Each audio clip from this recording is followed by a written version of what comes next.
తల్లిదండ్రులకు ఉపయోగం లేదు, స్కూల్కి ఉపయోగం లేదు, ఇరుగు పొరుగుకు ఉపయోగం లేదు. నీకేమైనా ఉపయోగపడతానా? నీకు నీకు నీకు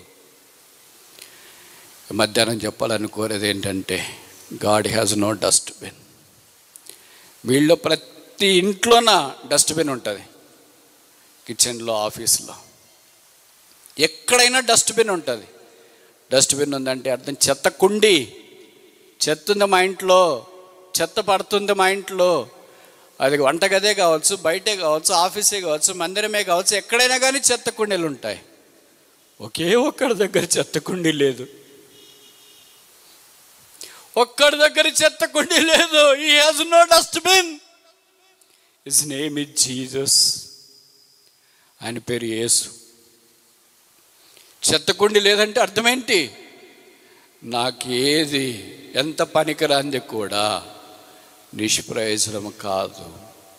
నేను చెత్త కుండీలో పడేయను. నాకు చెత్త కుండీ లేదు.